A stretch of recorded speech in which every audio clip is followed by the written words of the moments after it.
Hi there, everyone. This is the pilot episode for an Agricola Game of the Week series. In these weekend videos, my plan is to do a 15-minute analysis and recap of a game that I played in the previous week of streaming. These games will usually be my favorite or best performance, but I might also choose to recap games with fascinating situations or an important lesson or a dominant winner. I hope this type of video can make my content more accessible to everyone who doesn't want to watch 8 hours of Agricola a week, along with providing detailed insight. Now, if you like this video, I'd really appreciate you leaving a comment or thumbs up, and please consider subscribing to my channel if you haven't already. And if you have less positive feedback on this video, thank you in advance for leaving a comment to help me improve. Now, this game of the week is the one I played in my video called Winning Agricola, Game Plan, Tactics, and Luck. I uploaded it April 29th. I'll have a link to that video on the screen now, in the description, and at the end of this video, so you can decide whatever order you'd like for watching this recap and that game. All right, now let's get to it. We'll start with the draft. I'm not going to use the YouTube so we can avoid some YouTubeception stuff. My first pack, I found a Market Woman, which we can see is clearly the best card by average draft pick and power. In this pack, we get hints of an easier wood economy with Carpenter, Stable Hand, Bone Collector, and I also noted Alms Collector as a secondary reason to keep taking late game mocks. Late game mocks are generally a good thing to do. Then moving on to pack 2, Champion Breeder and Village Elder. In my video, I called out at the time as being the two considerations. I'm actually kind of surprised they're even power. I'd consider Champion Breeder a bit stronger. Maybe I'm biased now after my game. Seasonal Worker, also a highly picked card, but with Market Woman, the vegetables and grain are redundant. And Champion Breeder is better than Elder because it continues the late game theme that I have with Market Woman, or it continues, or it adds on to it. But it does increase my point ceiling in a way Village Elder is less likely to do. Champion Breeder, in this game, I ended up hitting many points out of it. So definitely happy with that pick. Actually, we should take a look at what I observed as possibly coming back. Wood Distributor, I always like to keep it in mind when it shows up. It really transforms the game's economy. Schnapps Distiller, nice with any veg support, like Market Woman. And I guess Beastmaster, I didn't really think about. It's something that's very hard to do. Now, this third pack was pretty interesting, especially compared to the previous two. Tenant Farmer fits pretty well with Champion Breeder, but it's weak overall, so I kind of wanted to try to wheel it. And the clear best card is Head of the Revolution. Now, I went with Miller. Miller fits with my game. And partially because both Market Woman and Champion Breeder, which I already have in my hand, really want a Cooking Hearth. And Miller lets you get an improvement when you play it in a sneaky way. And I mentioned when I'm taking it in the video that it gave me tactical and timing flexibility, and it's another Ock that can be played late game, so it increases the playability of Alms Collector, whereas if I picked Head of the Revolution, I could use it as a late game Ock, and I've liked doing that before, but taking a 3-point Ock when I have really strong mid-late game stuff I want to play already, not so sure about. Baker is also worth thinking about, but as you can see, its power is not very high. So often you don't really need to be baking, and as I mentioned already, Cooking Hearth fit really well. Now moving on to the fourth pack. This was a clear Cattle Breeder. I think the difference in power between it, Pear Peeler, Shovel Worker, and Visionary is actually quite higher. It's, to me, by far the best card in this pack. Even though if you try to infer something from ADP and power, Visionary is on the same level. I disagree. And the Cattle Breeder obviously is a fantastic fit for Champion Breeder, and hoping to see Alms Collector in the next pack, which I get, and that really just gives me a game plan. I have this game plan now. And the game plan is to build a room early without playing occupations and do my farming later with the strong stuff of champion breeder and market woman. So I'm going to try to fence in the mid game and plow in the late game while collecting crops easily. Now the last two picks, not super exciting. Everything except Stone Carrier in this sixth pack was sensible to pick, but not very playable for me. It's more of what do I want to prevent the downstream player from having.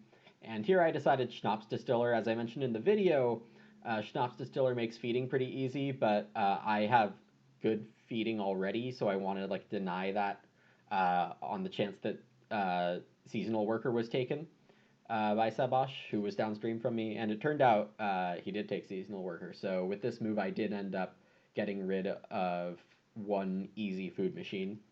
Wood Distributor, I was sad to pass it, but I thought that the meta consideration of denying food was better than potentially having to deal with the distributor.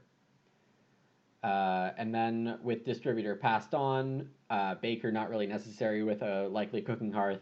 I went with wood gatherers. I think that was a fine play. So then in the minor packs, this first pack was so tough.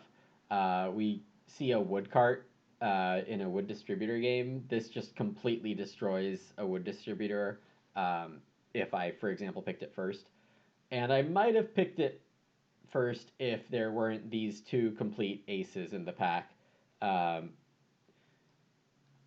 But, you know, Bookshelf, this is a ridiculous power. I think the site metagame has evolved very strongly toward occupations. So I'm glad I ended up taking it. My reason for taking it over Beehive, in the video, I said that Bookshelf, the timing for its net food positive is a lot more flexible than Beehive's. Beehive is a card you want to get out as soon as possible. Bookshelf doesn't really care.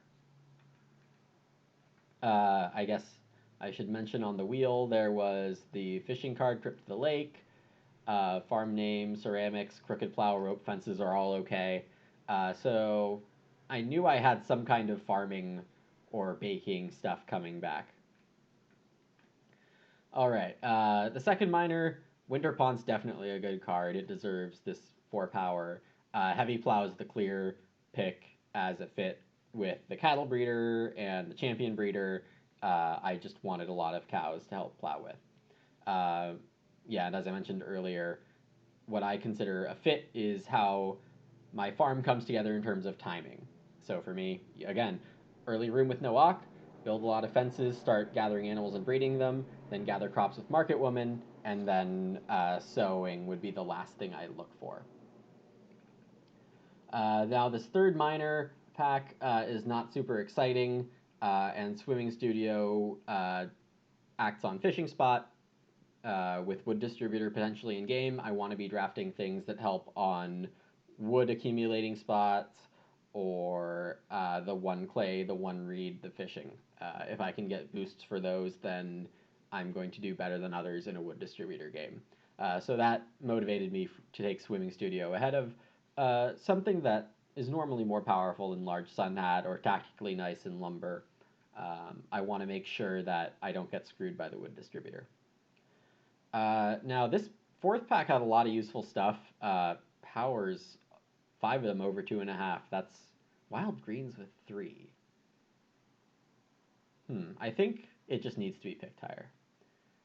Anyway, a lot of these are useful. Stone Axe gives a lot of wood, but with Distributor in game, Stone Axe only works on the wood accumulation spots, so it's potentially too weak. Cookies also didn't really fit because I didn't do any baking strats. Dovecoat, just generally generic strong card, high floor, especially in my game where I didn't really have a great use for the other ones. Dovecoat doesn't, I wouldn't consider it a high leverage card, but it's like high floor. And I have high leverage stuff already. Now, in the video, I got really surprised at this wood cart being available. It's the obvious take. I don't really see how the players between me and Sebash didn't take Woodcart, it's kind of dangerous for them to pass it if they see Distributor in the draft. They're passing it and they don't take Woodcart is a bit confusing to me. It's definitely not how I would have played it. And then this par force hunting is a really good fit for champion breeder, just in case like I have trouble getting a pair of boar from the board. Um, it fits pretty well. Horse is obviously the opposite of what I want. Cookpot is okay. And then this last minor, large sun hat just didn't fit my game with heavy plow. And wanting to build a first room, I want to save my reed. I don't really want to spend it and go plowing. So large sun hat out. Investments, I'll take it. All right, so that's the draft. And we can talk about the game itself now. So in this opening, I start third, and after Bigfoot takes Freeok and Hullabaloo takes Reedstone Food, 3 wood is a clear play for me. I have Alms Collector in my hand. I want the first room, and I want to see if Wood Distributor is going to get played by Sebash, and he immediately plays Seasonal Worker after me. So I'm still like on the fence if it's going to come out, but I'm now starting to think it won't be played. The other, there was like my other move from round one's pretty interesting too. I took start player with par force hunting. Um, I thought it was better than day laborer here, even though Sebash had a day laborer boost, because it increases my chance at getting a good round two. Um, round two is so rounds one and two are very well defined, at least how people on Play Agricola play it. Round one is Reedstone Food, Akok, 3 wood, the first 4 actions, 2 wood, 2 clay, and then 2 of day labor, plow, grain, start. That's almost always what happens. And then what that does to round two is it makes there to be 5 good actions in round two. There's Reedstone Food, there's 2 reed, there's 3 wood, there's Ak, there's Ak. So if you're start player in round two, at least for me, I see 5 good actions most of the time. So being start player from round one just gives me a good chance at that. It is risky to play par force hunting because it costs 2 wood. And the board that I put on the board in rounds 5 and 8, like, am I sure I'm going to get capacity for them early enough? So it's risky to, as it reduces my wood, puts a capacity challenge for me to meet, but it does help me in round 2, where I do get pretty lucky to get 3 wood as the 5th action in the round, because Bigfoot and Hullabaloo both play Ox here. It also helped that Bigfoot played expensive Ock, while cheap one was available. They were the same price for him. He thought he might be able to wheel it, or he might have wanted somebody else to play an Ock so he could get a better second move. Who really knows? But yeah, I get it lucky and I get Reedstone Food and then 3 wood. So that's very good for me. Moving on to round 3. I have an unexpected Reedstone Food or 4 wood choice after Hullabaloo plays an Ock to open his round. And I take Reedstone Food. It's easier to justify not taking 4 wood with 2, 3 wood spots that are available at that point, and lumber in my hand, which is what Hullabaloo started playered with in the previous round. I then see Casino Manager get played by Sebash in round 3, and when that's revealed, wood becomes super critical for the rest of the game. So it's like something to note. And then round 4, building a room is pretty standard because Sebash had the resources for it, and we also see Bigfoot and Hullabaloo get enough resources for a room themselves. Then my second move of 4 food might seem pretty weird. There were 6 ox at this point, so Alms Collector for 6 food wasn't a terrible play. But 4 food for tempo is like never going to be a bad play. And also I had these 2 boars to buy off the board, so I definitely think that was the right move over something like 3 wood. Sebash did take start player with the second to last move in the round, and Bigfoot declined to Wood Police. He wanted to get his Village Elder out. So Sebash opens round 5 with a choice of build room or 6 wood, and with me on Sebash's right, yeah, it's good for him to build a room because if I have to defend start player, he's going to get the actions right downstream of me, basically for free. So that's a nice tactical move by him. Um, and here in round 5, I got pretty lucky with Hullabaloo needing to start, or I don't know if he needed to start player to build a third room ahead of Bigfoot, the third first room. And instead of having to start player, I get to take 4 wood here with my first move. Uh, Bigfoot got the 6 wood because Savash built a room. Um, so Hullabaloo gave me the choice among 4 wood, 5 food, reedstone food.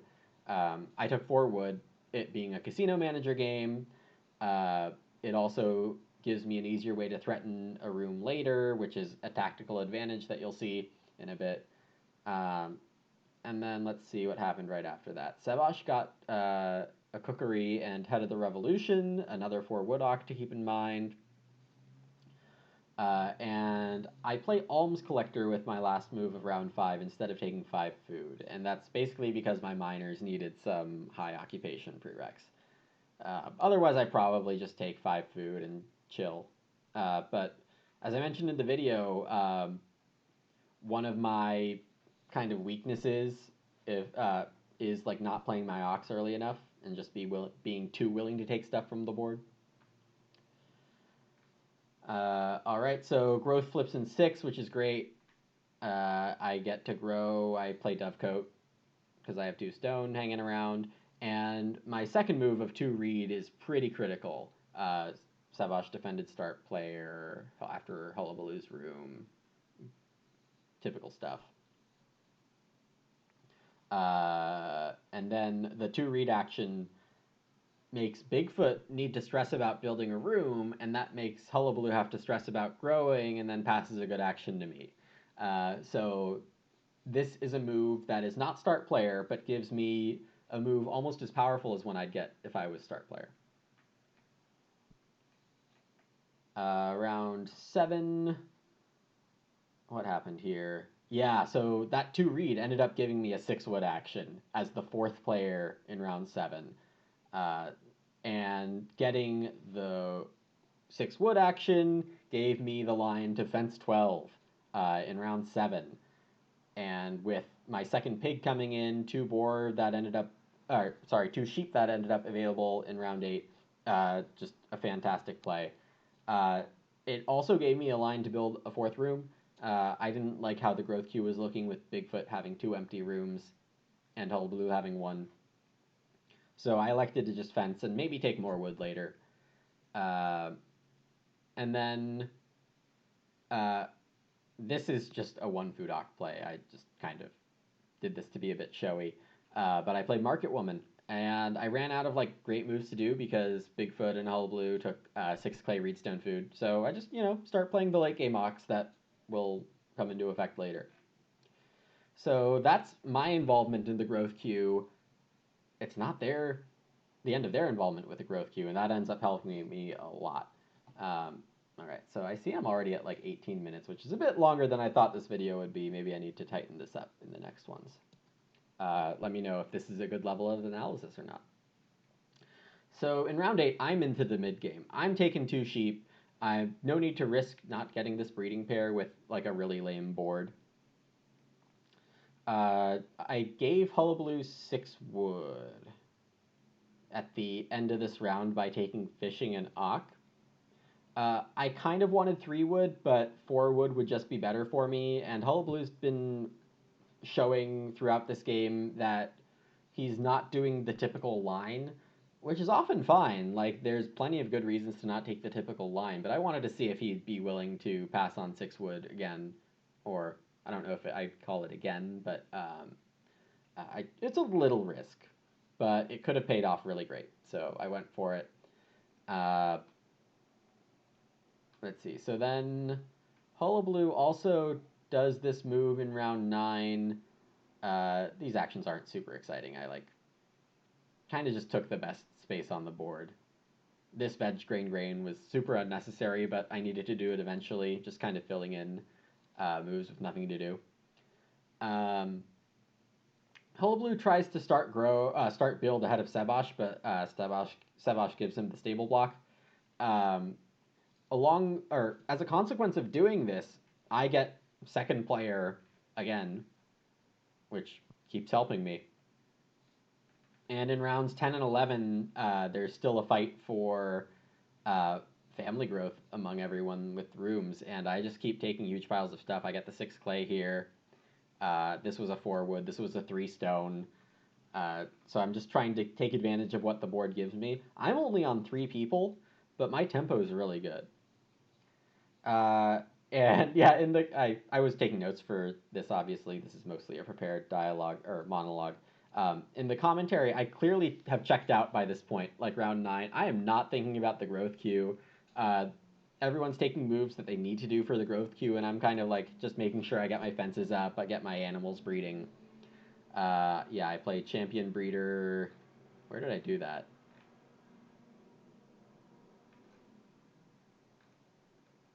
Oh, in round 8. Yeah, I was out of moves again. Not really, but I just wanted to see what the wood game would do. Okay, so then in round 10, I stopped myself not once but twice from playing the wrong improvement. So I finished fencing here, build the remaining 3 fences on my farm. I thought about Reno fireplacing. I thought about SP Woodcart. Uh, I think SP Woodcart could have been okay, but I wanted to fight for the 2 cows in round 11 with this start player, and instead I played Lumber to keep myself high on wood supply, which is, like I said, it's a casino game. You gotta just keep taking wood. So the other people did a good job. Like Hullabaloo took the 1 cow. He had the tenant farmer, which was pretty telegraphed after he took the 1 cow. Let's see what else happened. Sebash took a wood stack. He plowed. I don't quite remember anymore, but there was like some stuff I was eyeing that got taken before it came to me, so that's why I ended up, you know, fencing 3 there and playing lumber. So because the 2 cow didn't come back, my best move was to just play start player again. I have a lot of miners to play, like woodcart, bookshelf, still in my hand. So here I go playing a bookshelf. Um, I play Miller to buy a cooking hearth instead of renovating. Cooking hearth better than a fireplace when I have all these stuff, all this stuff. Uh, I don't get a chance to play cattle breeder because Hullabaloo needs to get his tenant farmer out clearly. And so I take the 1 cow before I really need to, but it doesn't tempt me to take 2 cows in round 12 when I have the first action to do start player or family growth or plow. And I'm really hoping for family growth. Plow doesn't do that much for me. Okay. And another reason that start player was good here, I'm seeing from my notes, is that the wood was not fantastic, but it was still the best move. It was like 4 wood, 3 wood. So that was the best move on the board. I don't really need it, so start player for the round 12 action's pretty good. And I luck out here with family growth. It made a huge difference. I have a heavy plow in my hand. I have my cow situation figured out. I don't really need many plow actions. So that family growth is really lucky. And I keep taking wood. I get my cattle breeder down in time. Things are looking good.